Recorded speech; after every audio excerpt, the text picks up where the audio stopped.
Setelah suamiku meninggal, ibu mertua memperlakukanku seperti babu, bahkan aku dilempar dengan telur busuk oleh adik ipar. Aku hanya tersenyum dan memilih kabur dari rumah itu, kubekukan ATM dan 2 hari kemudian. Sebelum ceritanya dimulai, silahkan tulis di kolom komentar dari daerah mana saja teman-teman yang menonton cerita ini. Jangan lupa like dan subscribe agar channel ini bisa semakin berkembang dan bisa mempersembahkan cerita yang lebih menarik lagi. Langit pagi di pekarangan rumah Awa dan Sentot selalu terasa istimewa. Bukan karena kemewahan, tetapi karena kehangatan yang memancar dari setiap sudutnya. Pagi itu, seperti ratusan pagi sebelumnya, Awa sedang merawat barisan mawar merah kesukaannya. Sementara Sentot duduk di teras dengan secangkir kopi, memandangi istrinya dengan tatapan yang tak pernah berubah sejak pertama kali mereka bertemu. Tatapan itu penuh pemujaan, seolah Awa adalah keajaiban satu-satunya di dunia. Bunga mawarnya indah sekali. Wah, sama seperti yang merawatnya, kata Sentot. Suaranya yang tenang selalu berhasil menjadi musik terindah di telinga Awa. Awa tersenyum, pipinya merona meski sudah 5 tahun menikah. Ia menghampiri Sentot dan duduk di sampingnya, menyandarkan kepalanya di bahu suaminya yang kokoh. Mas Sentot bisa saja. Ini kan Mas juga yang memilihkan bibitnya. Aku hanya memilihkan bibitnya. Kamu yang membuatnya mekar dengan sabar dan tulus. Balas Sentot, tangannya mengusap lembut kepala Awa. Hening sejenak, hanya ada suara kicau burung dan desau angin. Tiba-tiba, Sentot berujar dengan nada yang sedikit lebih serius. Wah, berjanjilah padaku. Awa mengangkat kepalanya. Berjanji apa, Mas? Apapun yang terjadi nanti, kamu harus kuat. Kamu harus selalu ingat bahwa kamu wanita yang hebat. Semua yang kulakukan, semua yang kupersiapkan, adalah untuk melindungimu. Mengerti? Kening Awa berkerut. Ini bukan pertama kalinya Sentot mengatakan hal seperti itu. Terkadang di tengah malam, atau saat mereka sedang berkendara, suaminya akan menggenggam tangannya dan mengucapkan kalimat-kalimat serupa. Awa selalu menganggapnya sebagai ungkapan cinta yang dalam, meski ada sedikit nada aneh yang tak bisa ia artikan. Tentu saja, Mas. Aku akan selalu kuat selama ada Mas di sampingku. Sentot tersenyum, tetapi matanya menyiratkan sesuatu yang lebih dalam. Ia menarik Awa ke dalam pelukannya. Aku akan selalu di sampingmu, dengan atau tanpa wujudku, bisiknya pelan. Siang itu, Ibu Parni dan Salsa datang berkunjung tanpa pemberitahuan. Seperti biasa, kedatangan mereka mengubah atmosfer hangat rumah menjadi sedikit kaku. Ibu Parni, ibu mertuanya, selalu memasang senyum manis yang tidak pernah sampai ke matanya. Di balik pujian-pujiannya, selalu ada duri yang siap menusuk. Sementara Salsa, adik iparnya, tak pernah repot-repot menyembunyikan rasa tidak sukanya. Matanya selalu memandang Awa dari atas ke bawah, seolah menilai barang murah di toko mahal. Wah, Awa, rajin sekali kamu merawat rumah. Pantas saja Sentot betah, kata Ibu Parni sambil menyapukan jarinya di atas meja, memeriksa ada debu atau tidak. Namanya juga istri, Bu. Kalau tidak rajin nanti tidak disayang suami, sahut Salsa dengan nada sinis, sambil memainkan ponsel mahalnya. Sentot segera menjadi penengah. Ibu, Salsa, ayo diminum tehnya. Awa yang buatkan khusus. Teh melati kesukaan ibu. Sentot selalu menjadi perisai bagi Awa. Di hadapannya, ibu dan adiknya tak pernah berani melewati batas. Mereka hanya bisa melempar sindiran-sindiran kecil. Awa tahu itu, dan ia bersyukur memiliki suami seperti Sentot. Ia rela menelan semua perlakuan tidak menyenangkan itu demi menjaga perasaan suaminya. Namun, perisai itu ternyata tidak abadi. Langit yang cerah bisa runtuh dalam sekejap. Sore harinya, setelah ibu dan adiknya pulang, telepon rumah berdering. Sentot sedang dalam perjalanan menuju kantor cabangnya di luar kota untuk sebuah rapat mendadak. Awa yang mengangkat telepon itu, dengan riang mengira itu adalah suaminya yang sudah sampai tujuan. Suara di seberang sana bukanlah suara Sentot. Itu adalah suara seorang pria yang panik, disusul suara sirene yang meraung-raung. Halo, benar ini dengan keluarga Bapak Sentot? Mobil dengan nomor polisi yang terdaftar atas nama beliau mengalami kecelakaan beruntun di jalan tol. Kondisi pengemudi kritis, sekarang sedang dilarikan ke Rumah Sakit Harapan Bunda. Dunia Awa berhenti berputar. Genggaman tangannya pada gagang telepon melemah, dan benda itu jatuh ke lantai dengan bunyi yang memekakan. Kakinya lemas, tubuhnya bergetar hebat.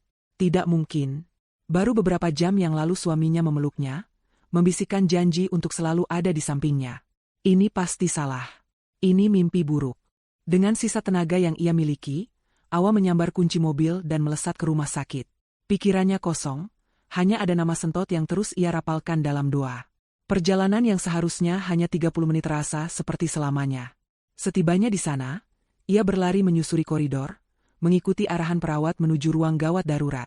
Di depan ruangan itu, seorang dokter menghentikannya. Wajah dokter itu tampak lelah dan penuh penyesalan. "Maaf, Bu. Kami sudah berusaha semaksimal mungkin. Pasien mengalami pendarahan hebat di dalam. Tuhan berkehendak lain." Runtuh. Seluruh dunia Awa runtuh berkeping-keping.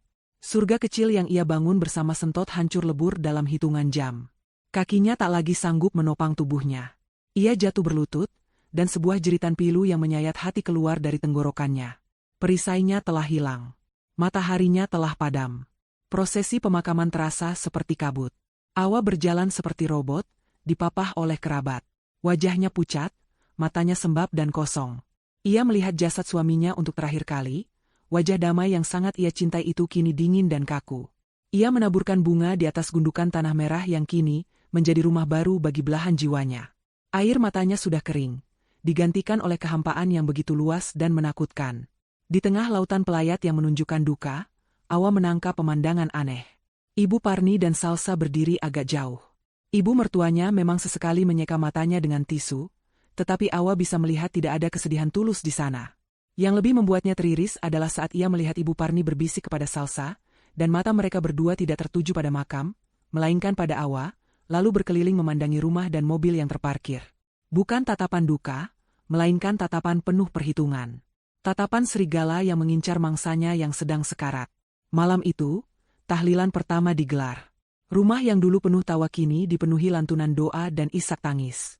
Awa duduk di sudut ruangan, memeluk foto pernikahan mereka. Pikirannya melayang, kembali ke setiap kenangan manis bersama Sentot. Ia begitu larut dalam dunianya, hingga tak menyadari saat para tamu satu persatu pamit pulang. Setelah rumah sepi, Awa masuk ke dalam kamar. Kamar yang dulu terasa hangat kini dingin dan kosong. Aroma parfum Sentot masih tertinggal di bantal, membuatnya semakin sesak. Ia duduk di tepi ranjang, membelai foto di tangannya, membisikkan nama suaminya berulang kali. Pintu kamar terbuka pelan.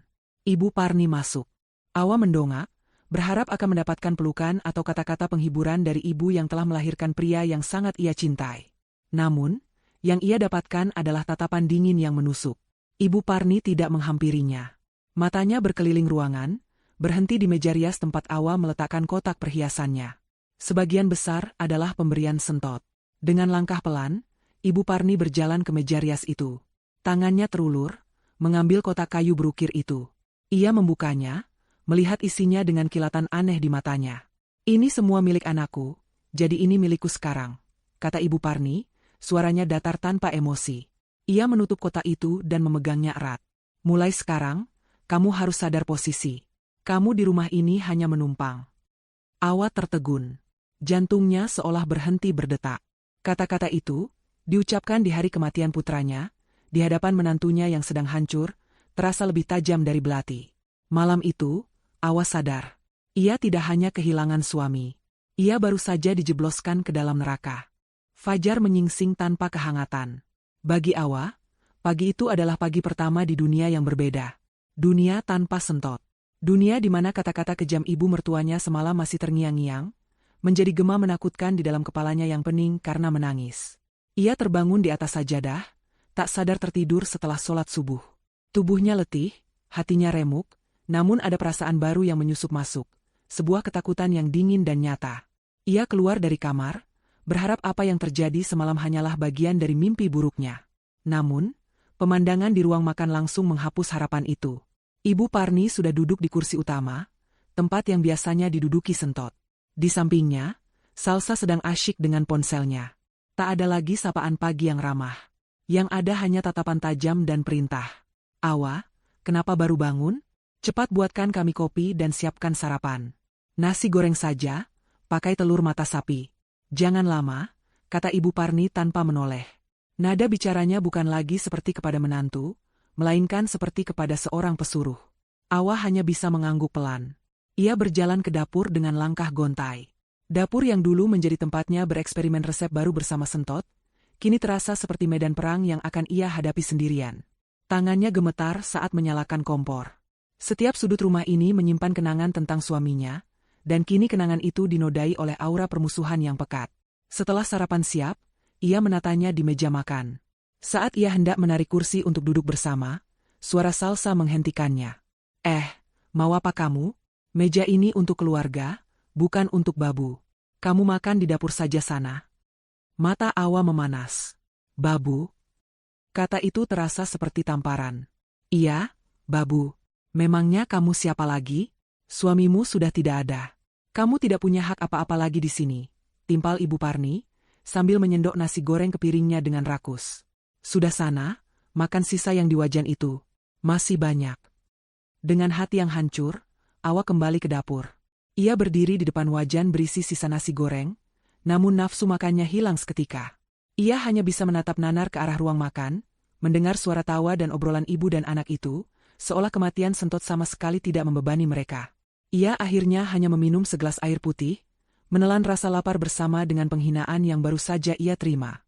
Sejak hari itu, neraka benar-benar dimulai. Status Awa di rumah itu berubah total. Ia menjadi pembantu tanpa bayaran. Dari sebelum matahari terbit, ia sudah harus bangun untuk membersihkan seluruh rumah yang besar itu, mencuci pakaian, menyiapkan sarapan. Ibu Parni dan Salsa akan bangun sesuka hati mereka, dan jika ada sedikit saja yang tidak beres, cacian dan makian akan langsung meluncur dari mulut mereka. Pernah suatu kali, Awa sedang mengepel lantai saat Salsa dengan sengaja berjalan di atas lantai yang masih basah dengan sepatu kotor. "UPS, maaf, aku tidak lihat," katanya tanpa rasa bersalah sedikit pun, meninggalkan jejak tanah di sepanjang lantai yang baru saja dibersihkan. Awa hanya bisa menarik napas dalam-dalam dan mulai mengepel ulang dari awal. Pakaian mereka pun menjadi target. Salsa memiliki banyak baju mahal yang memerlukan perlakuan khusus. Suatu hari, ia melemparkan setumpuk baju ke keranjang cucian. "Ini cuci pakai tangan, jangan pakai mesin. Kalau sampai rusak atau warnanya luntur, gajimu setahun tidak akan cukup untuk menggantinya," ancamnya. Padahal, Awa tidak pernah menerima gaji sepeser pun. Ia melakukannya dengan hati-hati, merendam dan mengucek satu persatu. Namun saat sedang menjemur, Salsa datang dan menumpahkan segelas jus jeruk ke salah satu blus putih mahalnya. "Astaga, tanganku licin. Kamu sih, naruh jemuran di sini. Cepat cuci lagi, jangan malas."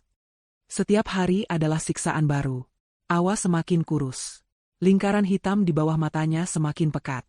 Ia tidak hanya lelah secara fisik, tetapi juga mental. Ia merasa terisolasi.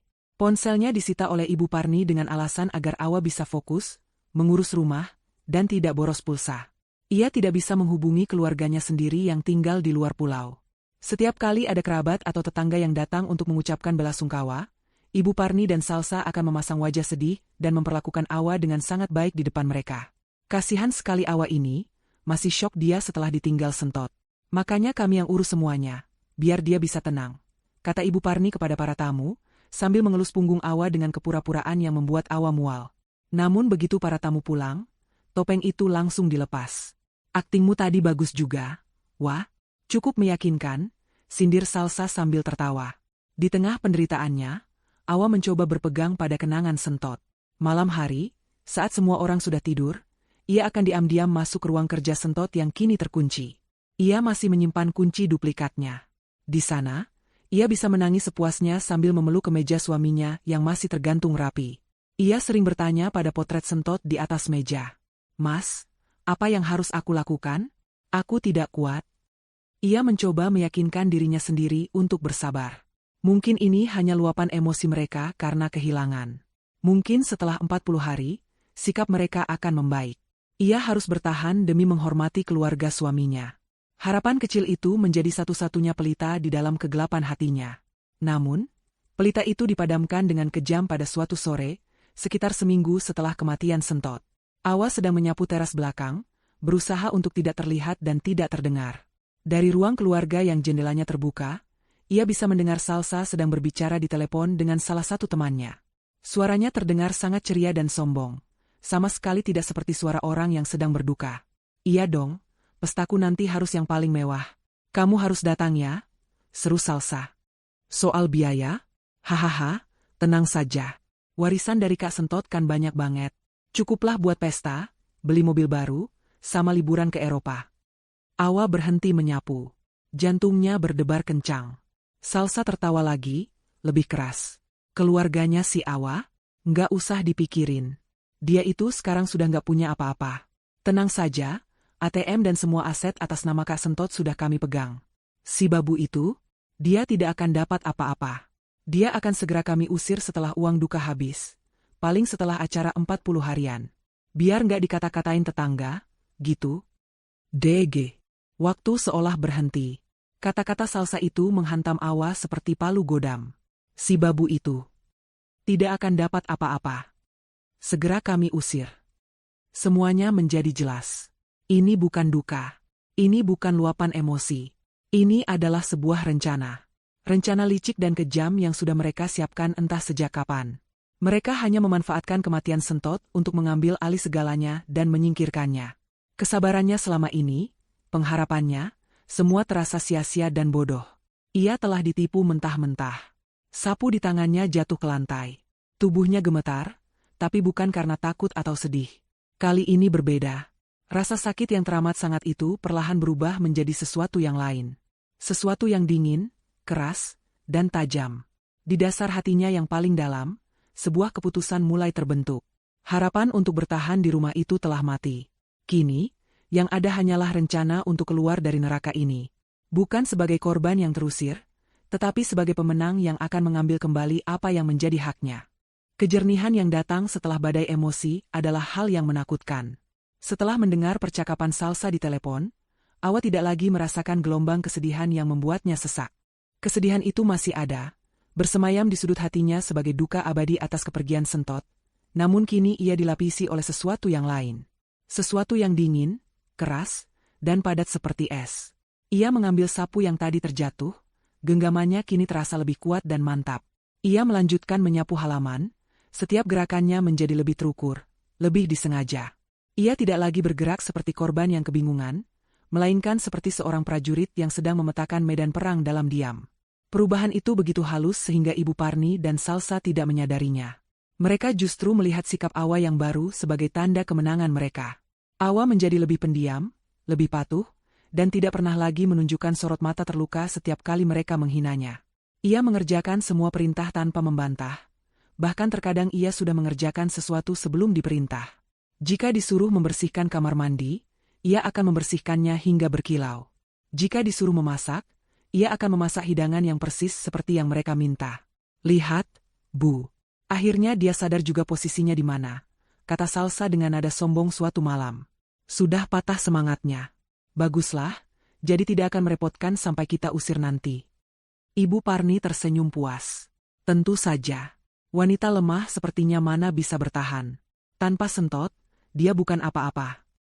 Mereka mengira telah berhasil mematahkan jiwa Awa. Padahal, yang terjadi adalah sebaliknya. Kepatuhan Awa adalah sebuah kamuflase. Pikirannya tidak lagi kosong oleh duka, melainkan bekerja dengan kecepatan penuh.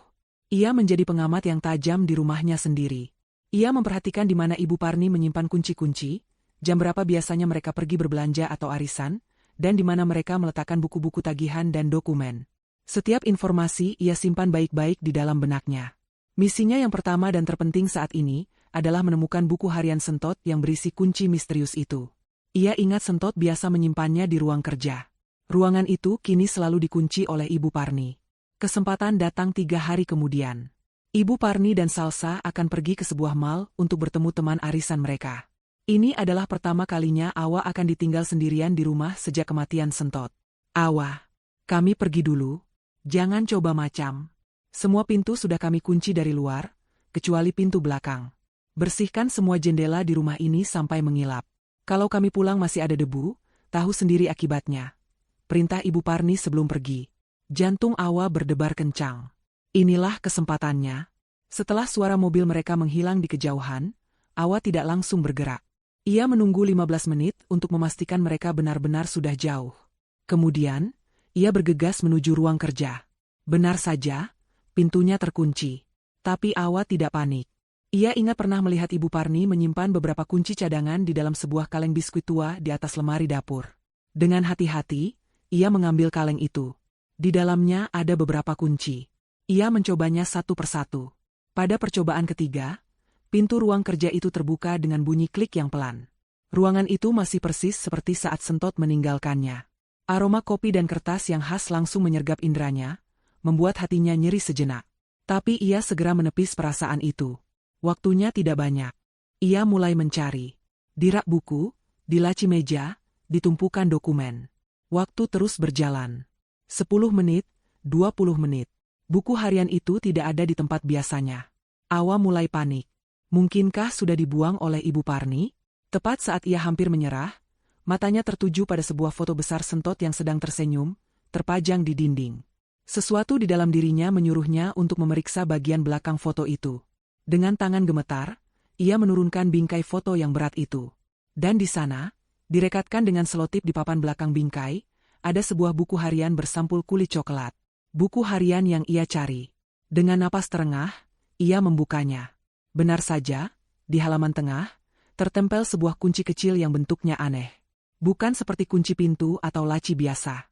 Awa segera mengambilnya, lalu mengembalikan buku harian dan foto itu ke tempatnya semula. Ia mengunci kembali pintu ruang kerja dan meletakkan kunci itu persis seperti posisi awalnya di dalam kaleng biskuit. Tidak ada jejak yang ia tinggalkan. Keesokan harinya, drama baru dimulai. Ibu Parni memanggil Awa ke ruang makan. Di atas meja, ia meletakkan beberapa lembar uang ratusan ribu. Ini uang untuk belanja ke pasar. Beli semua bahan untuk masak rendang, sayur asem, dan pepes ikan. Aku sudah tulis daftarnya. Jangan coba-coba kamu lebihkan harganya untuk ambil untung. Bawa kembali semua kembaliannya, sampai ke receh terakhir. Catat semua pengeluaranmu. Awa menerima uang dan daftar itu dengan tenang. Baik, Bu. Ia pergi ke pasar, membeli semua bahan yang diperlukan dengan teliti. Ia bahkan menawar beberapa harga untuk mendapatkan yang lebih murah. Ia menyimpan struk dari kios daging dan mencatat semua pengeluaran lainnya di secarik kertas. Ia yakin uang kembaliannya akan pas. Namun, Awa tidak tahu bahwa di rumah, sebuah perangkap sedang disiapkan. Selagi ia pergi, Salsa menyelinap masuk ke kamar Ibu Parni dan mengambil selembar uang 100 ribu dari dompet yang berisi sisa uang belanja. Ia melakukannya sambil tersenyum licik. Saat Awa kembali, Ibu Parni sudah menunggunya dengan wajah galak. Mana kembaliannya? Awa menyerahkan sisa uang beserta catatan dan struknya. Ibu Parni menghitungnya dengan cepat, lalu melempar uang itu ke meja. Wajahnya memerah karena marah. Di mana sisanya? Ini kurang 100 ribu. Kamu pikir aku bodoh, tidak bisa menghitung? Awa terkejut. Kurang? Tidak mungkin, Bu. Saya sudah hitung dengan benar. Jangan mengelak. Kamu pasti mencurinya, bentak Ibu Parni. Salsa muncul dari kamarnya, memasang wajah kaget yang dibuat-buat. Astaga, Bu. Jangan-jangan uangnya diam-diam dia kirim untuk keluarganya di kampung. Aku sudah curiga dari dulu, makanya dia betah-betah saja diperlakukan seperti ini, ternyata ada maunya. Tuduhan itu begitu keji. Awa mencoba membela diri. Saya tidak pernah mencuri, Bu, Sal. Demi Allah. Coba Ibu hitung lagi dengan teliti, ini notanya juga ada. Sikap tenang Awa justru menyulut amarah mereka lebih besar. Bagi mereka, seorang babu yang dituduh mencuri seharusnya menangis dan memohon ampun, bukan mencoba berargumen dengan tenang. Ketenangan Awa adalah bentuk pembangkangan yang tidak bisa mereka terima. Berani kamu melawan? Ya? Dasar maling tidak tahu diri, jerit Salsa. Amarahnya memuncak. Ia berjalan cepat ke dapur, matanya liar mencari sesuatu untuk melampiaskan emosinya. Di dekat tempat sampah, ada sebuah keranjang kecil berisi beberapa bumbu dapur dan sebutir telur yang sudah retak dan mengeluarkan bau aneh. Telur busuk yang lupa dibuang. Tanpa berpikir panjang, ia menyambar telur itu. Ia kembali ke ruang depan, di mana Awa masih berdiri mematung. Kebetulan saat itu, seorang penjual sayur langganan mereka sedang lewat di depan rumah yang pagarnya terbuka. Ia berhenti sejenak untuk menyapa. Momen itu justru menjadi panggung bagi Salsa. Ia ingin menunjukkan kekuasaannya, ingin mempermalukan Awa di depan umum. Ini balasan untuk pembantu pencuri sepertimu, teriak Salsa, lalu melemparkan telur busuk itu dengan sekuat tenaga. Plok! Telur itu pecah tepat di pipi Awa. Cairan kental berwarna kuning kehijauan yang lengket dan berbau busuk luar biasa menyebar di wajahnya, sebagian menetes ke bajunya. Bau anyir dan asam yang menyengat langsung menusuk hidung. Penjual sayur itu ternganga kaget, menutup mulutnya tak percaya. Ibu Parni hanya tersenyum sinis, puas dengan tindakan putrinya. Awa tidak bergerak. Ia hanya diam, Merasakan dinginnya cairan telur busuk itu mengalir perlahan di kulitnya. Ia bisa merasakan tatapan iba dari si penjual sayur dan tatapan kemenangan dari kedua iblis di hadapannya. Ia tidak menangis. Ia tidak berteriak. Ia hanya menatap lurus ke arah Salsa. Sorot matanya begitu kosong, dingin, dan tajam hingga membuat tawa kemenangan Salsa tersangkut di tenggorokannya. Ada sesuatu dalam tatapan Awa yang membuatnya bergidik ngeri. Malam harinya, Awa masuk ke kamarnya. Ia tidak langsung membersihkan wajahnya. Ia berdiri di depan cermin, menatap pantulan dirinya yang kotor dan terhina. Wajah cantik yang dulu selalu dipuji sentot kini ternoda oleh cairan menjijikan.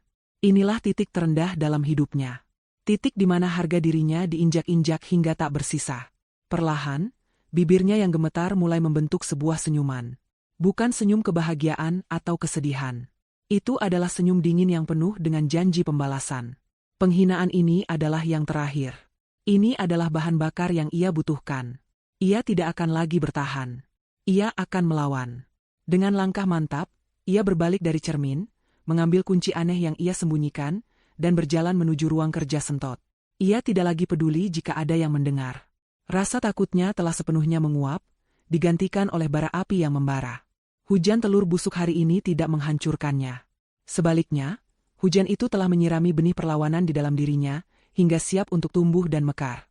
Pagi setelah insiden telur busuk, Awa terbangun sebagai pribadi yang sepenuhnya baru. Ia berjalan ke kamar mandi dan menyalakan pancuran air. Di bawah guyuran air yang dingin, ia menggosok wajah dan rambutnya kuat-kuat, seolah bukan hanya membersihkan sisa kotoran fisik, tetapi juga mengikis habis sisa-sisa kepasrahan dan kelemahan dari dalam jiwanya. Saat ia menatap cermin setelahnya, yang balas menatapnya bukanlah lagi seorang janda malang yang kebingungan, melainkan seorang wanita dengan tatapan mata yang fokus dan dipenuhi tujuan. Ia keluar dari kamar dan langsung menuju dapur, memulai rutinitasnya seperti biasa. Ibu Parni dan Salsa yang melihatnya tampak sedikit heran. Mereka mengira Awa akan mengurung diri di kamar, menangis, atau setidaknya menunjukkan wajah murung. Tapi Awa tampak biasa saja, bahkan terlalu biasa. Ia menyajikan sarapan tanpa mengucapkan sepatah kata pun, gerakannya efisien dan nyaris tanpa suara. Ia telah membangun sebuah dinding tak kasat mata di sekelilingnya, dan di balik dinding itu, otaknya bekerja menyusun sebuah rencana besar. Beberapa hari kemudian, suasana rumah menjadi lebih ramai. Ulang tahun Salsa yang ke-25 akan segera tiba. Bagi Salsa dan Ibu Parni, ini bukan sekadar perayaan ulang tahun biasa. Ini adalah kesempatan emas untuk memamerkan status sosial baru mereka kepada teman-teman dan kerabat. Mereka ingin menunjukkan bahwa bahkan setelah kematian Sentot, mereka tetap hidup dalam kemewahan, bahkan lebih mewah dari sebelumnya. Sore itu, mereka memanggil Awa ke ruang keluarga. Di atas meja kopi tersebar beberapa majalah mode dan kuliner. Salsa menatap Awa dengan dagu terangkat, seolah seorang ratu yang akan memberi titah pada abdinya. Dengar, Awa. Minggu depan aku ulang tahun. Aku akan mengundang sekitar 50 orang teman-temanku ke rumah ini. Pestanya harus sempurna, kata Salsa, nadanya penuh penekanan. Ibu Parni menyodorkan secari kertas. Ini daftar makanan yang harus kamu masak. Semuanya. Aku tidak mau tahu. Kamu tidak boleh tidur sekalipun untuk menyiapkannya. Harus ada beef Wellington, salmon and croûte, lasagna, mac and cheese, salad buah premium, dan beberapa kue-kue mahal. Jangan sampai ada yang kurang atau rasanya tidak enak. Kalau pestaku sampai gagal karena masakanmu, aku akan pastikan kamu menyesal seumur hidup. Awa mengambil daftar itu. Matanya memindai deretan nama makanan rumit yang bahkan belum pernah ia dengar sebelumnya. Ini bukan lagi tugas memasak. Ini adalah sebuah siksaan yang dirancang untuk membuatnya gagal. Ibu Parni dan Salsa menatapnya dengan tajam, menunggu reaksi yang mereka harapkan, wajah putus asa, permohonan, atau mungkin air mata. Namun, yang mereka dapatkan sungguh di luar dugaan. Awa mengangkat wajahnya dari daftar itu, menatap mereka berdua secara bergantian, dan sebuah senyum tipis yang tenang terukir di bibirnya. Tentu, Bu, akan Awa siapkan semua masakan terbaik dan paling spesial untuk Salsa. Jawabnya dengan suara yang begitu datar dan terkendali. Jawaban itu membuat mereka terdiam sejenak. Ketenangan Awa yang ganjil terasa lebih mengganggu daripada amarahnya.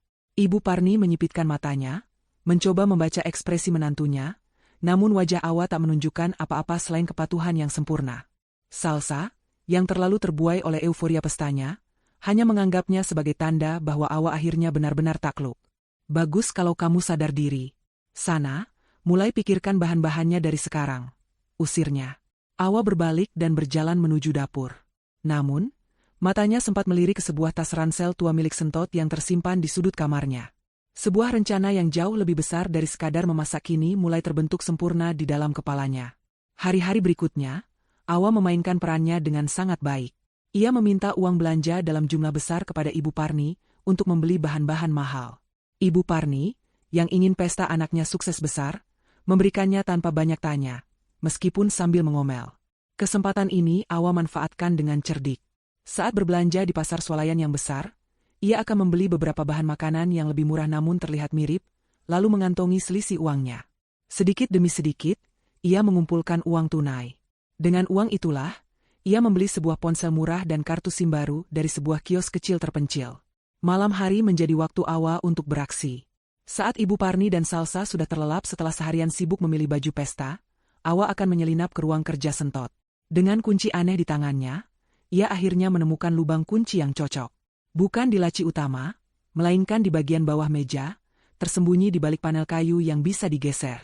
Kunci itu masuk dengan pas. Saat kompartemen rahasia itu terbuka, jantung Awa berdebar kencang. Di dalamnya bukan tumpukan uang seperti yang mungkin dibayangkan orang. Isinya jauh lebih berharga. Ada sebuah buku jurnal bersampul kulit hitam, beberapa map berisi dokumen-dokumen dengan kop surat resmi, sebuah buku tabungan dari bank yang berbeda atas nama Awa seorang, dan yang paling membuatnya tercekat, sepucuk surat tebal yang disegel rapi dengan tulisan tangan Sentot, untuk istriku tercinta, Awa. Dengan tangan gemetar, Awa membuka surat itu. Air matanya langsung menetes saat membaca baris pertama. Sayangku Awa, jika kamu membaca surat ini, artinya aku telah gagal menepati janjiku untuk menemanimu selamanya. Maafkan aku. Maafkan aku karena harus pergi lebih dulu. Dan maafkan aku karena menyimpan semua ini darimu. Dalam surat itu, Sentot mencurahkan segalanya. Ia menjelaskan bahwa ia tahu betul sifat serakah ibu dan adiknya. Ia sudah lama melihat cara mereka memandang Awa, bukan dengan kasih sayang, melainkan dengan iri dan dengki. Ia takut jika sesuatu terjadi padanya, mereka akan menyakiti Awa. Karena itulah, secara diam-diam, ia telah mempersiapkan segalanya untuk melindungi istrinya.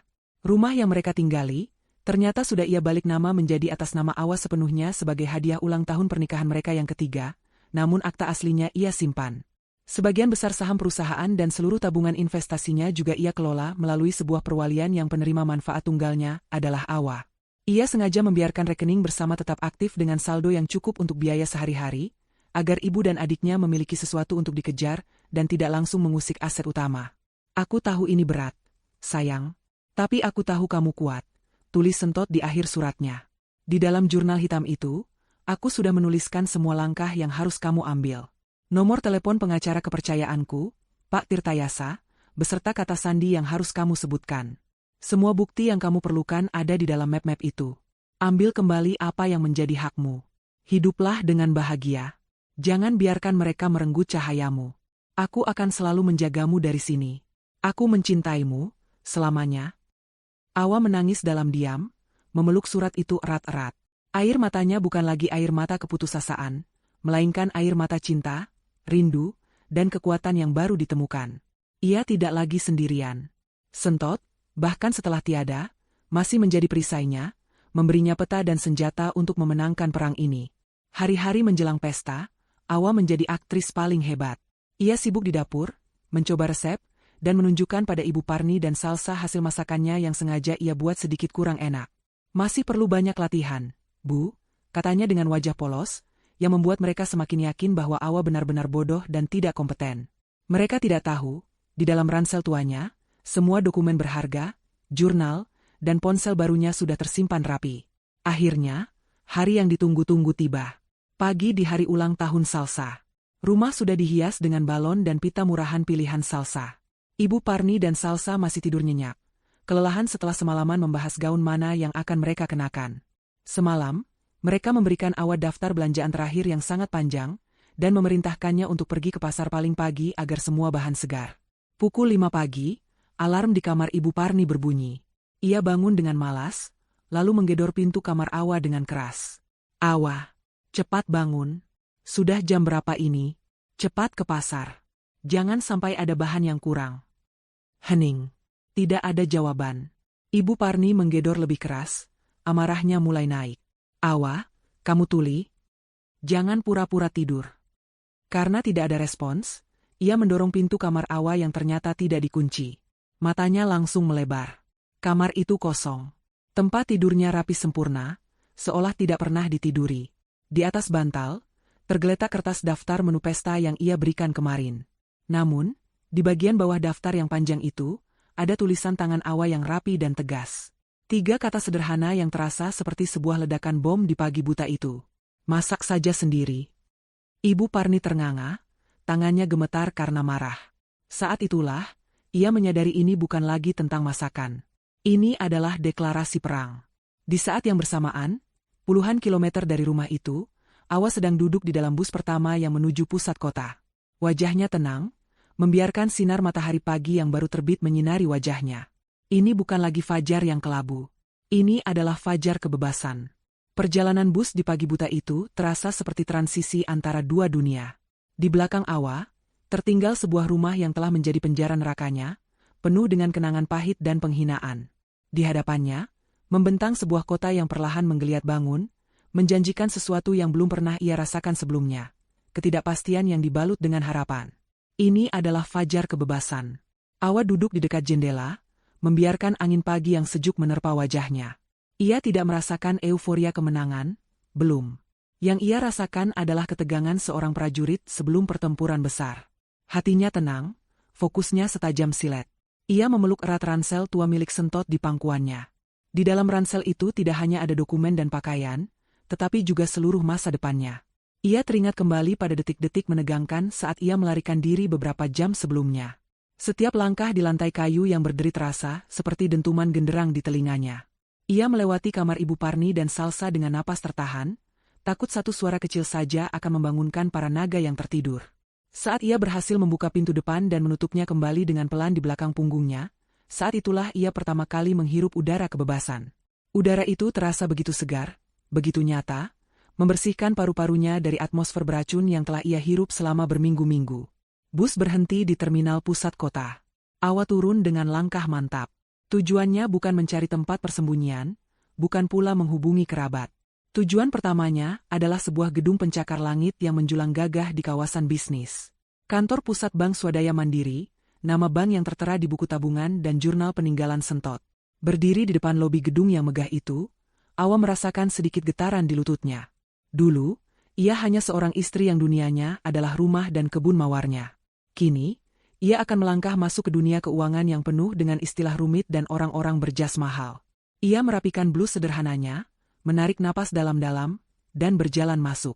Tatapan matanya lurus ke depan, mengabaikan pandangan beberapa orang yang mungkin meremehkan penampilannya yang biasa saja. Ia tidak mendekati meja teller yang ramai. Sesuai instruksi Sentot, ia menghampiri meja resepsionis utama. "Selamat pagi, Bu. Saya ingin bertemu dengan Bapak Wijoyo, manajer cabang," katanya dengan suara yang ia usahakan terdengar tenang dan percaya diri. Resepsionis itu menatapnya sejenak. "Apakah sudah ada janji, Bu?" "Belum. Tapi tolong sampaikan pada beliau, ini mengenai almarhum Bapak Sentot Prakoso. Katakan padanya, mawar merah sudah mekar di fajar." Resepsionis itu tampak bingung dengan kalimat aneh itu, tetapi nama besar Sentot Prakoso, yang ia tahu adalah nasabah prioritas utama, membuatnya tidak berani menolak. Ia mengangkat telepon. Beberapa detik kemudian, matanya melebar. "Baik, Pak. Segera." Ia meletakkan gagang telepon dan menatap Awa dengan sikap yang berubah total, kini penuh hormat. "Silakan ikut saya, Bu Awa. Bapak Wijoyo sudah menunggu Anda." Awa diantar ke sebuah ruangan luas di lantai atas dengan pemandangan kota yang menakjubkan. Seorang pria parubaya yang ramah dan berwibawa berdiri dari kursinya dan menyambut Awa dengan hangat. "Selamat pagi, Nyonya Awa. Saya Wijoyo." Turut berduka cita yang sedalam-dalamnya atas kepergian Pak Sentot. "Beliau bukan hanya nasabah, tapi juga sahabat baik saya."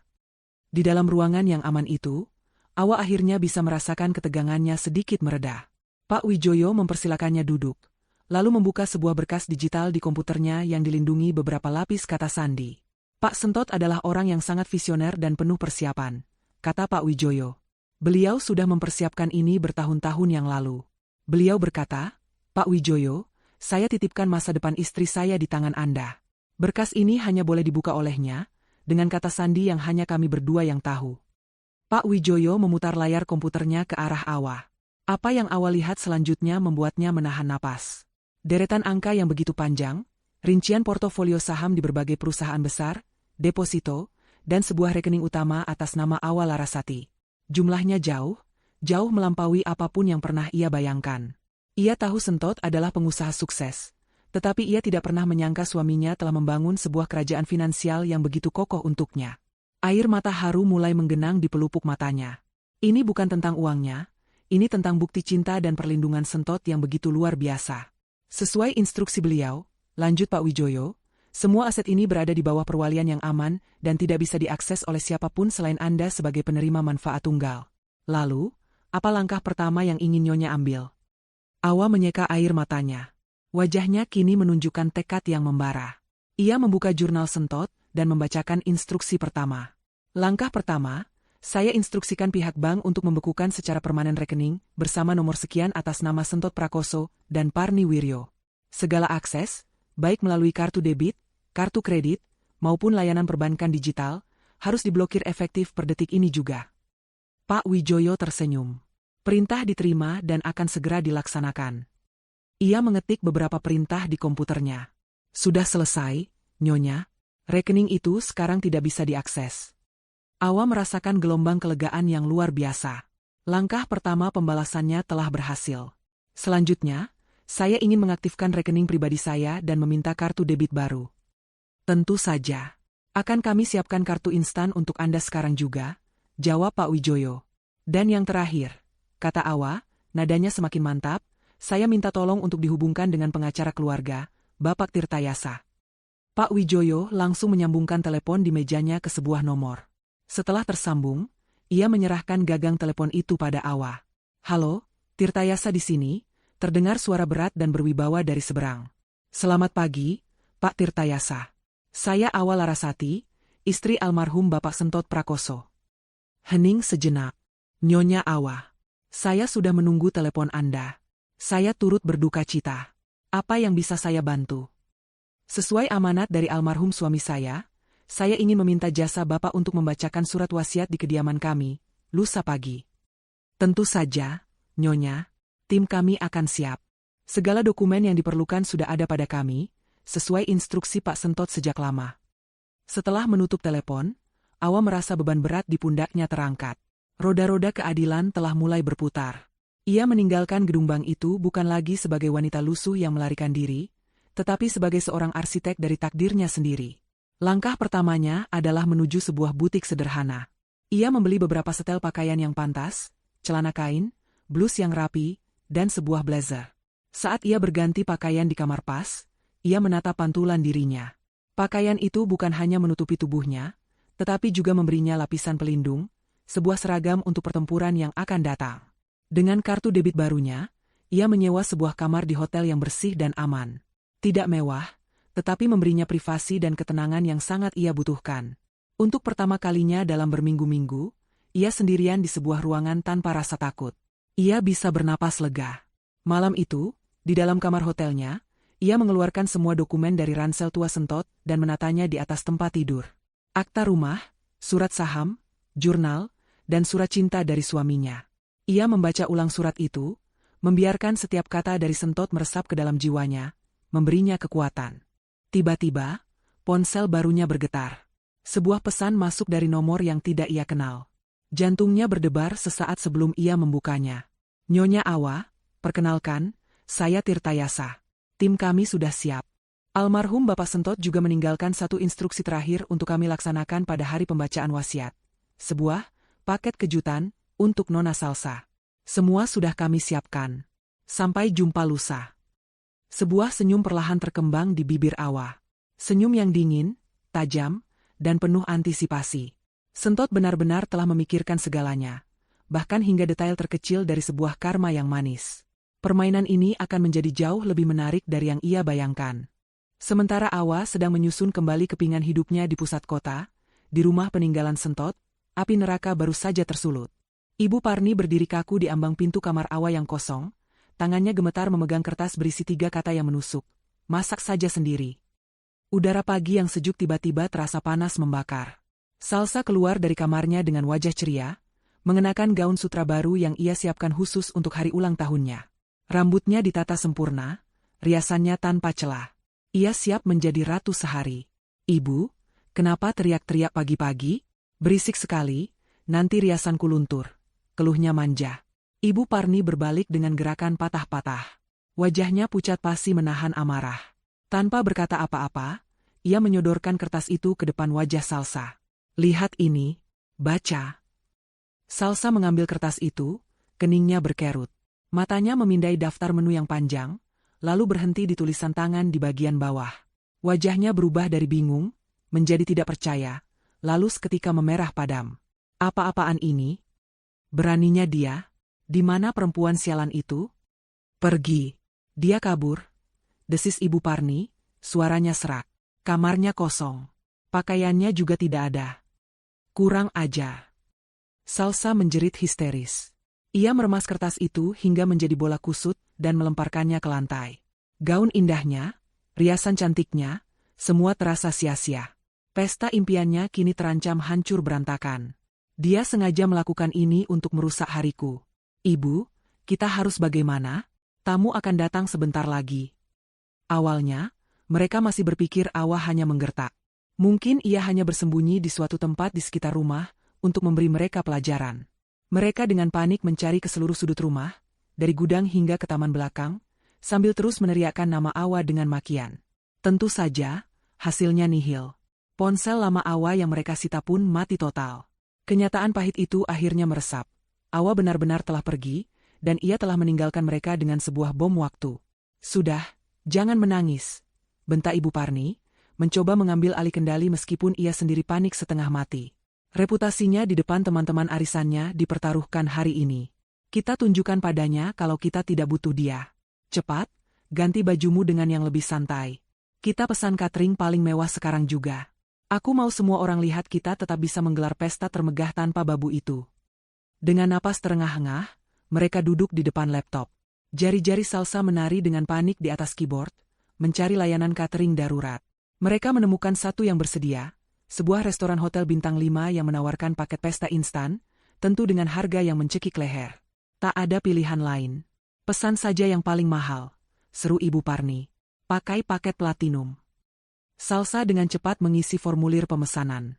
Saat tiba di halaman pembayaran, ia memasukkan nomor kartu debit dari rekening bersama yang selama ini menjadi sumber foya-foya mereka. Ia mengklik tombol, bayar. Beberapa detik kemudian, sebuah notifikasi merah muncul di layar, transaksi ditolak. "Loh, kok ditolak?" gumam Salsa bingung. Ia mencobanya lagi, memastikan tidak ada nomor yang salah. Hasilnya sama. Transaksi ditolak. "Pakai kartu kredit saja," perintah Ibu Parni, jantungnya mulai berdebar tak karuan. Salsa memasukkan data kartu kredit peninggalan Sentot. Lagi-lagi, notifikasi yang sama muncul. Mereka mencoba semua kartu yang mereka miliki yang terhubung dengan rekening Sentot. Semuanya ditolak. "Ini pasti ada gangguan sistem," kata Salsa, mencoba menenangkan dirinya sendiri. "Kalau begitu tarik tunai saja. Cepat ke ATM sekarang. Tarik 50 juta. Suruh Ibu Parni, suaranya mulai bergetar. Masih dengan gaun pestanya yang sedikit kusut, Salsa menyambar kunci mobil dan melesat ke ATM terdekat. Ia merasa seperti orang gila, pergi ke ATM dengan penampilan glamour di pagi hari. Ia memasukkan kartu dengan kasar, menekan PIN, dan memilih menu tarik tunai dengan jumlah maksimal. Layar ATM memproses sejenak, lalu menampilkan pesan yang membuat darahnya serasa membeku. "Transaksi tidak dapat diproses. Kartu Anda telah diblokir. Silakan hubungi bank Anda." Rasa dingin yang mengerikan menjalari tulang punggung Salsa. Ini bukan gangguan sistem. Ini disengaja. Awa. Pasti perempuan itu dalangnya. Dengan tangan gemetar, ia kembali ke rumah dan menyampaikan kabar buruk itu. Wajah Ibu Parni berubah seputih kapur. Mereka terperangkap. Mereka punya rumah mewah, gaun mahal, tetapi tidak punya uang sepeser pun. Tamu pertama mulai berdatangan tepat pukul 11 siang. Ibu Parni dan Salsa terpaksa memasang senyum palsu, menyambut mereka dengan gugup. "Silakan masuk, silakan. Aduh maaf ya, meja makannya masih kosong. Catering eksklusif kami dari Jakarta sedang sedikit terlambat, macet di jalan," dali Ibu Parni, keringat dingin mulai membasahi pelipisnya. Awalnya, para tamu masih percaya. Mereka mengobrol, berfoto-foto, dan memuji dekorasi rumah. Tapi 1 jam berlalu, lalu 2 jam. Perut mereka mulai keroncongan. Tidak ada tanda-tanda makanan akan datang. Jangankan makanan, segelas minuman pun tidak tersaji. Suasana yang tadinya meriah perlahan berubah menjadi canggung. Bisik-bisik mulai terdengar dari sudut ke sudut. Ini sebenarnya pesta ulang tahun atau latihan puasa? Sindir seorang wanita sosialita dengan sinis. Katanya catering dari Jakarta, kok sampai sekarang belum muncul? Jangan-jangan cuma bohongan, timpal yang lain. Wajah Ibu Parni dan Salsa sudah seperti kepiting rebus. Mereka hanya bisa tersenyum kaku, sementara telinga mereka panas mendengar cemoohan yang semakin jelas. Pesta yang seharusnya menjadi panggung kemegahan mereka kini, berubah menjadi panggung penghinaan massal. Beberapa tamu yang tidak sabar mulai pamit pulang dengan alasan dibuat-buat. Di tengah kekacauan itu, bel pintu berbunyi. Salsa, dengan sisa harapan terakhirnya, berlari membukakan pintu. Mungkin ini keajaiban. Mungkin ada teman yang berbaik hati mengirimkan makanan. Di depan pintu berdiri seorang kurir pengiriman, membawa sebuah kotak berukuran sedang yang dibungkus dengan kertas kado berwarna emas yang sangat indah. Untuk Nona Salsa. Selamat ulang tahun, kata kurir itu sambil menyerahkan kotak. Secercah kegembiraan muncul di hati Salsa. Setidaknya ada satu kado indah di hari yang mengerikan ini. Ia membawa kotak itu ke ruang tengah, di hadapan beberapa tamu yang masih tersisa, yang kini menatapnya dengan rasa ingin tahu. Wah, kado dari siapa? Sal? Kelihatannya mahal, kata seorang temannya. Dengan penuh semangat, Salsa merobek kertas kado itu. Ia membuka tutup kotaknya. Harapannya adalah sebuah tas bermerek, atau mungkin parfum mahal. Matanya berbinar. Namun, saat ia melihat isinya, binar itu meredup, digantikan oleh kengerian dan amarah yang meluap-luap. Di dalam kotak itu, di atas lapisan kertas sutra yang lembut, tergeletak sebuah telur busuk. Telur yang sama menjijikannya dengan yang pernah ia lemparkan ke wajah Awa. Di samping telur itu, ada sebuah kartu kecil dengan tulisan tangan kaligrafi yang indah. Katanya suka yang spesial. Ini masakan spesial dariku. Selamat menikmati kehancuranmu. Tulisan tangan itu tidak salah lagi. Itu tulisan tangan Awa. Para tamu yang ikut mengintip langsung terkesiap, lalu beberapa di antara mereka tidak bisa menahan tawa. Penghinaan ini begitu telak, begitu pribadi, dan begitu sempurna. Arg. Salsa menjerit sekeras-kerasnya. Bukan jeritan bahagia seorang gadis yang berulang tahun, melainkan jeritan seekor binatang yang terluka dan dipermalukan di depan umum. Ia membanting kotak itu ke lantai, membuat bau busuk yang menyengat menyebar ke seluruh ruangan. Pesta ulang tahunnya telah resmi menjadi sebuah malapetaka. 2 hari setelah pesta yang menjadi malapetaka itu, rumah besar peninggalan Sento terasa seperti kapal karam yang terdampar. Atmosfernya tidak lagi hanya tegang, tetapi beracun. Sisa-sisa dekorasi pesta yang layu masih menempel di dinding, menjadi pengingat bisu akan penghinaan yang mereka alami. Lantai rumah lengket dan kotor, piring-piring bekas mie instan menumpuk di wastafel. Tidak ada lagi Awa yang membersihkan, tidak ada lagi Awa yang memasak. Yang ada hanya Ibu Parni dan Salsa, 2 ratu yang tiba-tiba harus menghadapi kenyataan bahwa istana mereka tidak bisa mengurus dirinya sendiri. Mereka menjadi mudah tersinggung, saling menyalahkan dalam bisik-bisik penuh kebencian. Ini semua karena ibu terlalu memanjakan babu itu. Desis Salsa sambil menatap pantulan wajahnya yang kuyu di layar ponselnya yang mati. Justru kamu yang salah. Kalau saja kamu tidak melemparnya dengan telur busuk, mungkin dia tidak akan senekat ini. Balas Ibu Parni tak kalah sengit. Arogansi mereka telah menguap, digantikan oleh ketakutan yang dingin dan menggerogoti. Mereka terputus dari dunia. Tanpa uang, tanpa akses ke rekening, mereka terjebak. Mereka tidak berani keluar rumah karena malu, dan tidak bisa melakukan apa-apa di dalam rumah selain menunggu. Menunggu sesuatu, entah apa. Pagi itu, di hari kedua setelah pesta, bel pintu berbunyi. Suaranya yang nyaring terasa memekakan di tengah keheningan rumah yang mencekam. Ibu Parni, dengan rambut acak-acakan dan masih mengenakan daster kusam, berjalan gontai membukakan pintu. Ia mengira itu hanyalah petugas sensus atau sales yang salah alamat. Namun, yang berdiri di ambang pintunya bukanlah orang biasa. Sebuah mobil sedan hitam mewah yang mengilap terparkir di halaman. Di depan pintu, berdiri 3 orang pria berpenampilan sangat profesional. Semuanya mengenakan setelan jas mahal berwarna gelap, kemeja putih bersih, dan sepatu kulit yang berkilat. Pria yang berdiri paling depan, usianya sekitar 50-an, memiliki aura tenang dan berwibawa. Tatapan matanya tajam dan cerdas. Mereka tampak begitu kontras dengan keadaan Ibu Parni dan kondisi rumah yang berantakan. "Selamat pagi," sapa pria itu dengan suara yang berat dan jelas. "Benar ini kediaman keluarga almarhum Bapak Sentot Prakoso?" Ibu Parni hanya bisa mengangguk bingung. "Perkenalkan, saya Tirtayasa. Dan ini adalah tim saya dari kantor hukum Tirtayasa Rekan. Kami datang ke sini atas nama klien kami, almarhum Bapak Sentot, untuk menjalankan sebuah amanat penting." Salsa, yang mendengar suara orang asing, segera keluar dari kamarnya. Matanya yang tadinya sayu langsung berbinar melihat mobil mewah dan penampilan para tamu itu. Kata, "Amanat penting," terdengar seperti musik di telinganya. Pasti ini yang mereka tunggu-tunggu. Pembagian harta warisan. Seketika, rasa putus asa mereka sirna, digantikan oleh keserakahan yang sudah menjadi sifat alami mereka. Sikap mereka berubah drastis. Ibu Parni menegakkan punggungnya, mencoba terlihat seperti nyonya rumah yang terhormat. "Oh, pengacara. Kenapa baru datang sekarang? Seharusnya masalah ini diurus sejak lama." "Ya sudah, ayo masuk," katanya dengan nada memerintah, seolah ia sedang melakukan kebaikan dengan mengizinkan mereka masuk. Salsa pun tak mau kalah. Ia menyibakkan rambutnya dan tersenyum manis yang dibuat-buat. "Silakan, Pak. Anggap saja rumah sendiri. Maaf ya rumahnya agak berantakan, pembantu kami baru saja berhenti kerja." Pak Tirtayasa dan timnya masuk. Tatapan mereka tetap profesional, tidak menunjukkan reaksi apapun melihat keadaan rumah yang kacau. Mereka duduk di sofa yang diminta, sementara Ibu Parni dan Salsa duduk di seberang mereka, memasang wajah angkuh, siap untuk mendengar kabar baik yang akan mengubah mereka menjadi miliarder. Pak Tirtayasa meletakkan sebuah tas kulit tebal di atas meja.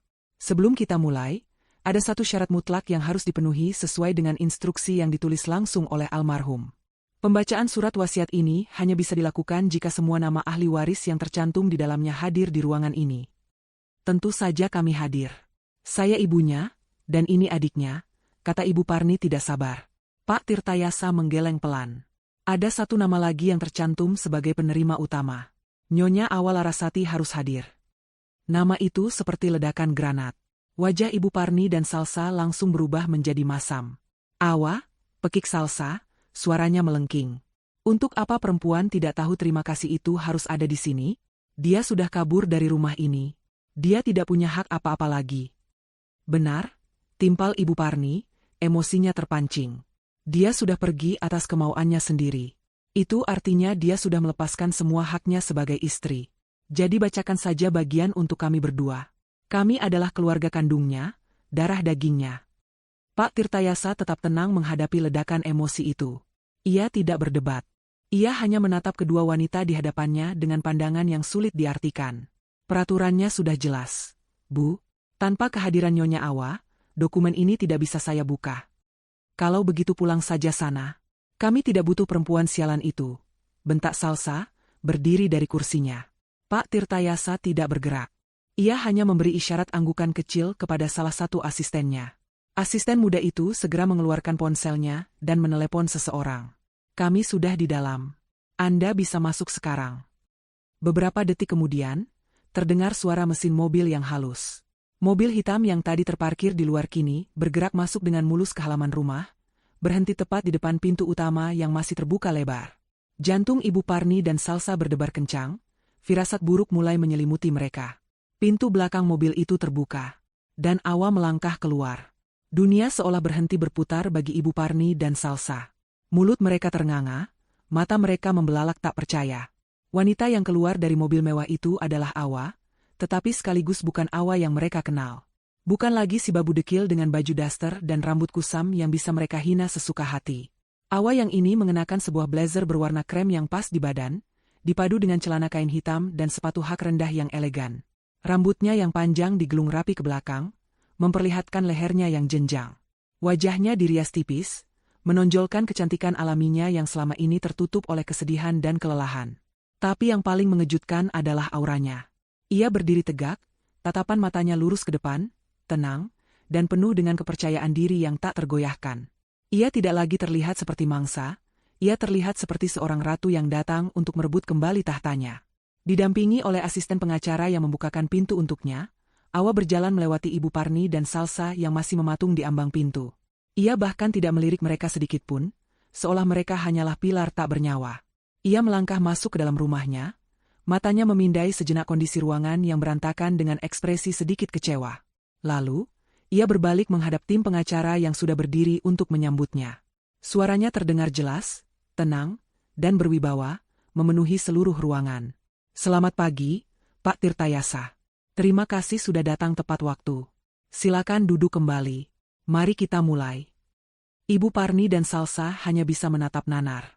Kekuasaan di rumah itu baru saja berpindah tangan secara telak di depan mata mereka. Dan mereka sadar, drama yang sesungguhnya baru saja akan dimulai. Ruang tamu yang berantakan itu terasa semakin sesak dan mencekam. Ibu Parni dan Salsa terpaksa kembali duduk di sofa mereka, gerakannya kaku seperti robot. Mereka tidak bisa melepaskan pandangan dari Awa, yang kini duduk dengan tenang di sebuah kursi tunggal, membelakangi mereka, dan berhadapan langsung dengan Pak Tirtayasa. Posisi duduk itu sendiri sudah merupakan sebuah pernyataan. Awa dan tim pengacara adalah satu pihak, sementara mereka berdua adalah pihak lain. Pihak terdakwa. Pak Tirtayasa membuka tas kulitnya dan mengeluarkan sebuah map tebal yang disegel dengan rapi. Suara kertas yang dibuka terdengar begitu nyaring di tengah keheningan yang tegang. "Baik, kita mulai," kata Pak Tirtayasa dengan nada formal. "Dokumen yang akan saya bacakan ini adalah surat wasiat dan amanat terakhir yang sah dari almarhum Bapak Sentot Prakoso, yang dibuat dalam keadaan sadar, sehat jasmani dan rohani, tanpa ada paksaan dari pihak manapun. Dokumen ini telah diverifikasi dan didukung oleh bukti-bukti legal yang lengkap." Ibu Parni dan Salsa menelan ludah. Meskipun firasat mereka sudah sangat buruk, masih ada setitik harapan serakah di hati mereka, bahwa nama mereka akan disebut untuk menerima sesuatu yang berharga. "Kita mulai dari poin pertama," lanjut Pak Tirtayasa. "Mengenai aset tidak bergerak berupa tanah dan bangunan yang berlokasi di Jalan Cendana nomor 12, yang kita tempati saat ini." Ibu Parni menegakkan badannya. Inilah yang terpenting baginya, rumah ini. Almarhum Bapak Sentot Prakoso, pada tanggal 15 Mei 2020, bertepatan dengan ulang tahun pernikahan beliau yang ketiga, telah secara sah dan resmi menghibahkan serta melakukan proses balik nama penuh atas kepemilikan properti ini kepada istri tercintanya, Nyonya Awa Larasati. Pak Tirtayasa tidak berhenti di situ. Ia menarik selembar dokumen dari dalam mapnya dan mendorongnya ke tengah meja. Itu adalah salinan sertifikat hak milik, SHM, yang telah dilegalisir. Di kolom nama pemilik, tertulis dengan huruf kapital yang jelas dan tegas, Awa Larasati. "Tidak mungkin." Ibu Parni menjerit, suaranya melengking histeris. Ia berdiri dan menunjuk-nunjuk Awa. "Ini pasti bohong. Ini rumah anakku. Aku yang lebih berhak. Perempuan ini pasti sudah memalsukan dokumen. Semua dokumen ini asli dan telah terdaftar di Badan Pertanahan Nasional." "Bu," sahut Pak Tirtayasa dengan tenang. "Setiap upaya untuk menggugatnya hanya akan menjadi tindakan yang sia-sia dan membuang waktu." Kaki Ibu Parni lemas. Ia jatuh kembali ke sofa. Kenyataan itu menghantamnya seperti batu besar. Selama ini ia telah bersikap seperti ratu di sebuah istana yang ternyata bukan miliknya. Ia hanya seorang penumpang di rumah menantunya. Sebelum mereka sempat mencerna pukulan pertama, Pak Tirtayasa sudah melayangkan pukulan kedua yang jauh lebih mematikan. Poin kedua. Mengenai seluruh aset perusahaan, yaitu 100% kepemilikan saham PT Sentosa Jaya Abadi, beserta seluruh aset bergerak dan tidak bergerak lainnya yang terikat pada perusahaan tersebut. Ditambah, seluruh isi rekening investasi, deposito, reksadana, dan tabungan pribadi atas nama almarhum Bapak Sentot Prakoso, yang setelah diaudit oleh akuntan publik memiliki total nilai. Pak Tirtayasa berhenti sejenak, membuat semua orang menahan napas, diwariskan sepenuhnya, seluruhnya, tanpa kecuali dan tanpa dapat diganggu-gugat kepada satu-satunya nama yang ditunjuk sebagai penerima manfaat tunggal, yaitu istri beliau, Nyonya Awa Larasati. Jika poin pertama adalah gempa bumi, maka poin ini adalah tsunami yang menyapu bersih segalanya. Habis. Tidak ada yang tersisa untuk mereka.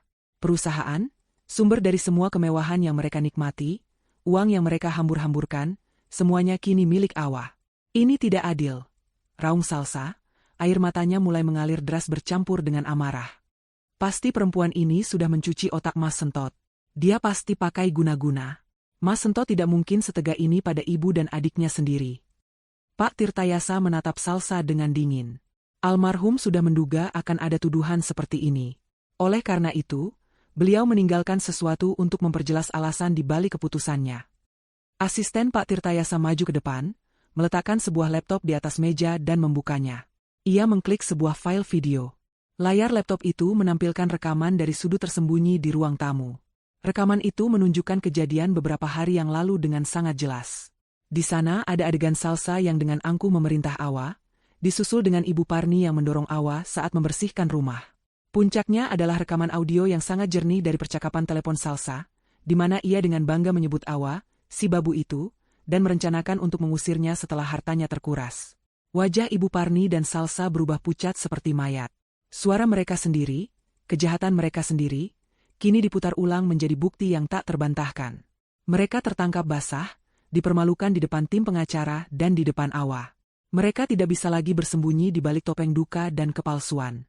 Setelah video selesai, Pak Tirtayasa membiarkan keheningan yang menyakitkan itu menggantung di udara selama beberapa saat, sebelum akhirnya memberikan pukulan terakhir yang akan menghancurkan mereka sepenuhnya. Namun, katanya, suaranya kini terdengar tanpa belas kasihan. Sebagai seorang anak, almarhum tetap menjalankan baktinya yang terakhir. Beliau tidak melupakan ibu dan adiknya. Mendengar itu, secercah harapan kecil yang menyedihkan muncul di mata Ibu Parni dan Salsa.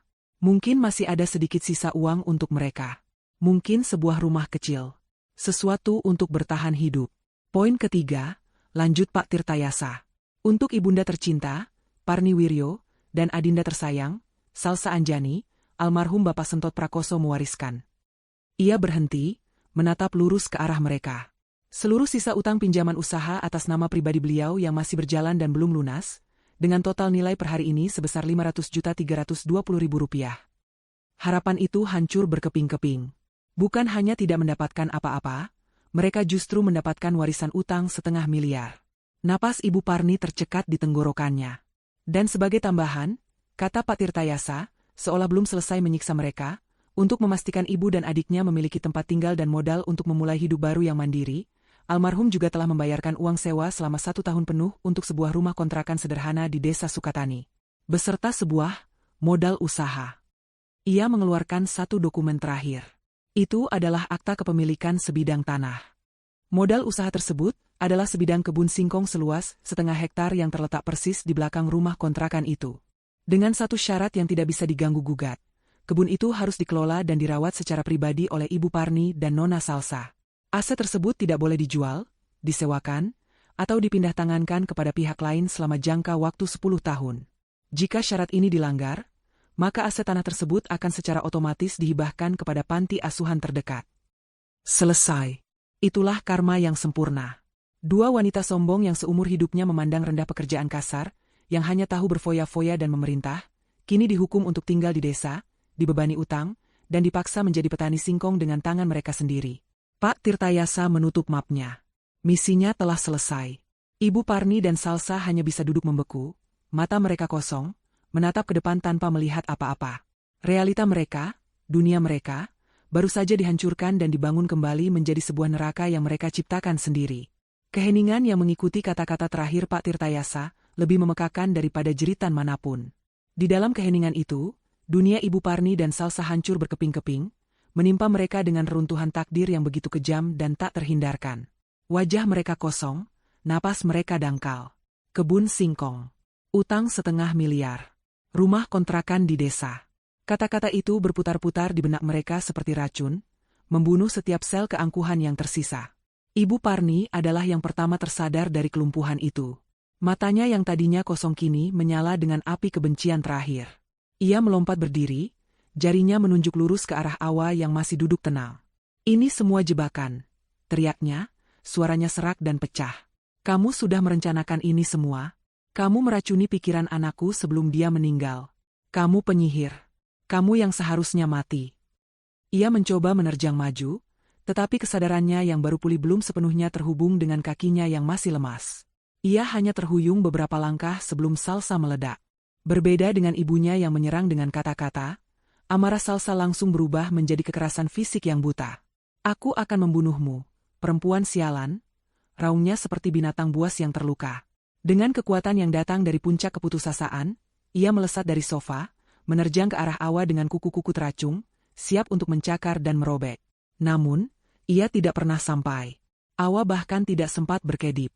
2 asisten muda Pak Tirtayasa, yang selama ini berdiri diam di dekat pintu, bergerak dengan kecepatan dan efisiensi yang terlatih. Sebelum Salsa bisa mencapai Awa, kedua pria itu sudah berada di antara mereka. Satu orang menahan bahu Salsa, sementara yang lain memegang lengannya. Gerakan mereka cepat, tegas, dan tidak menyakitkan, tetapi mengunci Salsa dengan begitu efektif, hingga ia tidak bisa bergerak sama sekali. Barulah saat itu Ibu Parni dan Salsa sadar, mereka bukan hanya berhadapan dengan pengacara, mereka berhadapan dengan sebuah tim yang sudah mempersiapkan segalanya. Salsa meronta-ronta dalam cengkeraman mereka, tenaganya yang besar terkuras sia-sia. Ia menjerit dan menangis, tetapi kini suaranya terdengar begitu lemah dan menyedihkan. Di tengah kekacauan itu, Awa akhirnya berdiri. Ia berbalik perlahan, menatap ibu mertua dan adik iparnya untuk pertama kalinya sejak ia masuk ke ruangan itu. Tatapannya bukan tatapan kemenangan yang sombong. Tatapannya dingin, sejernih es, dan mematikan. Belas kasihan. Suara Awa terdengar pelan, namun setiap katanya tajam seperti bilah pisau, membelah keributan di ruangan itu. Mereka berdua langsung terdiam, terpaku oleh suara yang selama ini hanya mereka dengar dalam bisikan patuh. Kalian bicara tentang belas kasihan? Awa melangkah pelan mendekati mereka. Di mana belas kasihan kalian saat kalian menyuruhku makan sisa makanan dari wajan di dapur, sementara kalian tertawa di meja makan? Setiap kalimatnya adalah sebuah tamparan. Di mana belas kasihan kalian saat kalian sengaja merusak hasil kerjaku, menumpahkan kopi, mengotori lantai, lalu menuduhku malas? Ia berhenti tepat di depan Salsa yang masih ditahan. Ia menatap lurus ke mata adik iparnya yang kini dipenuhi air mata ketakutan. Dan di mana belas kasihanmu, Salsa, saat kamu mengambil telur paling busuk yang bisa kamu temukan, dan melemparkannya ke wajahku di depan semua orang? Apakah kamu memikirkan belas kasihan saat itu? Salsa hanya bisa menggeleng lemah, isak tangisnya semakin menjadi. Awa kemudian memalingkan wajahnya, seolah melihat mereka lebih lama akan mengotori matanya. Rumah ini, katanya sambil memandang sekeliling, adalah tempat aku membangun surga kecilku bersama Mas Sentot. Setiap sudutnya menyimpan kenangan tentang cintanya, kebaikannya. Aku tidak akan pernah membiarkan kenangan suci itu dinodai lebih lama lagi oleh kehadiran orang-orang yang hatinya lebih busuk daripada telur yang kalian banggakan. Ia kembali menatap Pak Tirtayasa. Pak, saya berikan mereka waktu 2 kali 24 jam. 48 jam dari sekarang untuk mengemasi semua barang-barang pribadi mereka dan pergi dari rumah saya. Penekanan pada kata, saya, begitu kuat dan final. Setelah batas waktu itu habis, jika mereka masih berada di properti saya serahkan sepenuhnya kepada Bapak untuk mengambil tindakan hukum yang diperlukan, termasuk melibatkan pihak berwajib untuk mengusir mereka secara paksa. Ancaman pengusiran paksa oleh polisi adalah pukulan terakhir yang meruntuhkan sisa-sisa pertahanan mereka.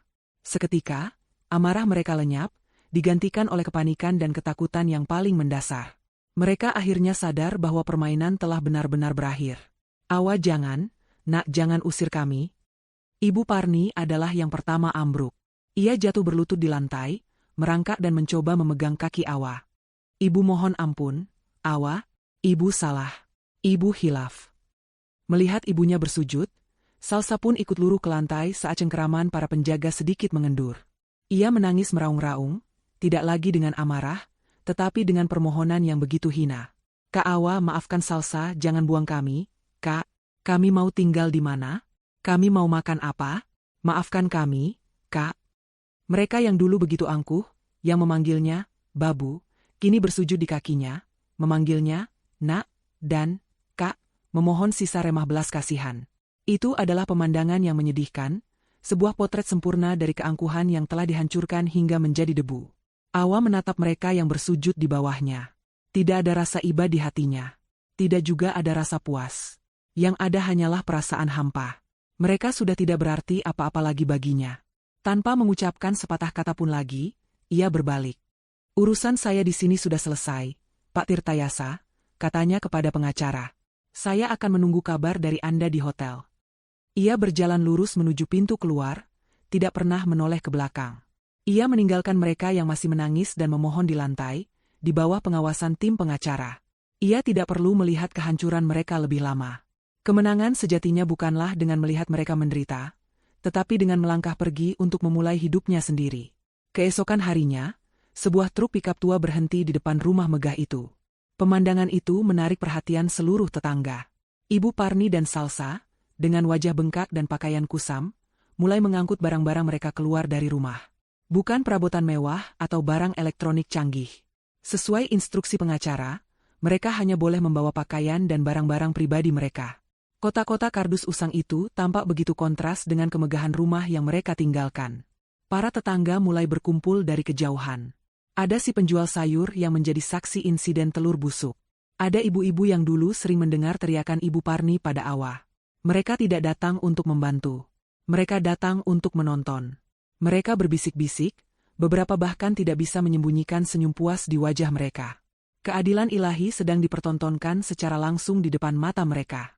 Merasakan puluhan pasang mata yang menusuk punggung mereka, Ibu Parni dan Salsa hanya bisa menundukkan kepala dalam-dalam. Setiap langkah dari pintu rumah menuju truk terasa seperti perjalanan ribuan kilometer di atas bara api.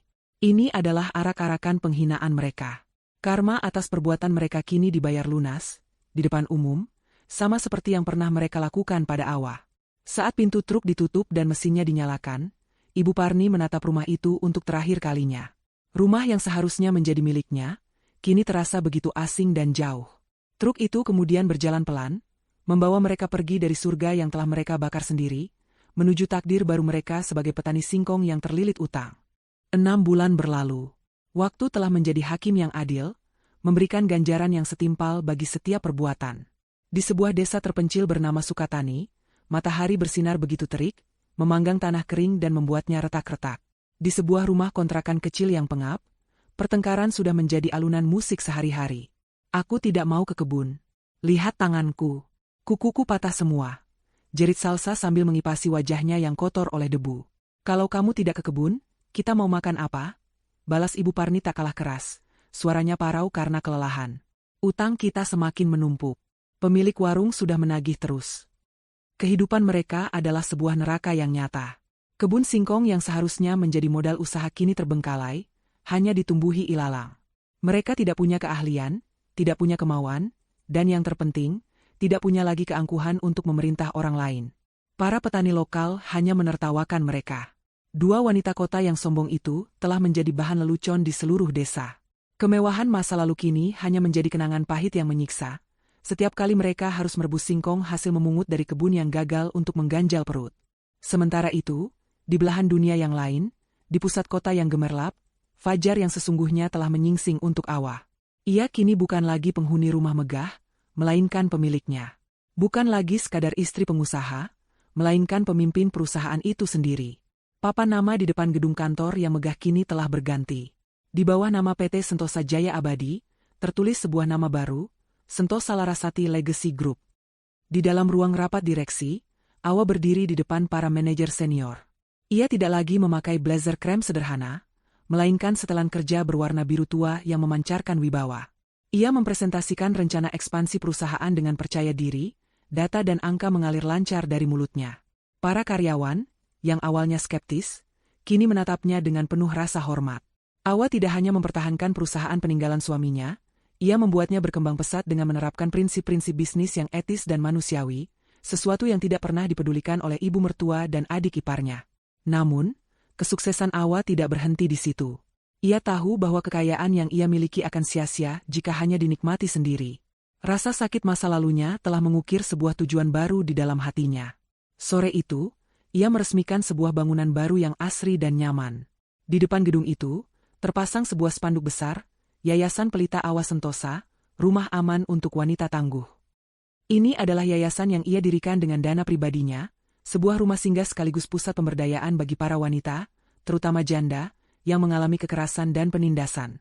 Ia ingin memastikan tidak ada lagi awa-awa lain yang harus menderita dalam diam. Saat ia menggunting pita peresmian, diiringi tepuk tangan haru dari para wanita penghuni pertama rumah aman itu, Awa merasakan kebahagiaan yang jauh lebih besar daripada saat ia mendengar nilai asetnya di bank. Ia telah mengubah lukanya menjadi obat bagi orang lain. Malam harinya, Awa kembali ke rumahnya. Rumah itu kini terasa hangat dan damai. Ia berjalan ke taman belakang, ke tempat barisan mawar merah kesukaannya yang kini mekar lebih indah dari sebelumnya. Ia menyentuh kelopak bunga mawar itu dengan lembut, persis seperti yang sering ia lakukan dulu. Kenangan tentang Sento tidak lagi membawa air mata duka, melainkan senyum hangat yang penuh rasa syukur. Lihat, Mas, bisiknya pada angin malam. Aku berhasil. Aku tidak hanya bertahan, tapi aku juga bertumbuh. Warisan terbesarmu bukanlah harta, tapi kepercayaanmu pada kekuatanku. Dan sekarang, aku membagikan kekuatan itu pada banyak orang. Ia kembali masuk ke ruang kerjanya. Di atas mejanya, ada 2 surat yang baru saja datang. Surat pertama adalah laporan dari Pak Tirtayasa. Isinya memberitahukan bahwa sesuai dengan klausul dalam surat wasiat, karena kebun singkong di Desa Sukatani telah terbukti ditelantarkan selama lebih dari 3 bulan, maka hak kepemilikan tanah tersebut secara otomatis telah dialihkan kepada panti asuhan yatim piatu desa setempat. Itu adalah titik terakhir dari kisah Ibu Parni dan Salsa, sebuah akhir yang mereka tulis sendiri melalui kemalasan dan ketidakmampuan mereka. Surat kedua berasal dari sebuah universitas ternama, mengucapkan terima kasih karena AWA, melalui yayasannya, telah resmi mendanai program beasiswa penuh untuk 100 anak perempuan dari keluarga kurang mampu. AWA meletakkan kedua surat itu berdampingan. Satu surat menutup sebuah bab kelam yang penuh keserakahan. Surat yang lain membuka ratusan bab baru yang penuh harapan. Ia berdiri, berjalan menuju jendela besar yang menghadap ke taman. Langit senja melukiskan warna jingga dan ungu yang begitu indah. AWA tersenyum, senyum yang tulus dan damai. Ia bukan lagi AWA si janda malang, bukan pula AWA si korban yang teraniaya. Ia adalah AWA Larasati. Seorang pemimpin, seorang filantropis, seorang ratu yang membangun kerajaannya sendiri dari puing-puing kehancuran. Matahari memang telah terbenam, tetapi itu bukan sebuah akhir. Itu adalah janji akan datangnya fajar baru yang lebih cerah esok hari, dan hari-hari setelahnya, selamanya.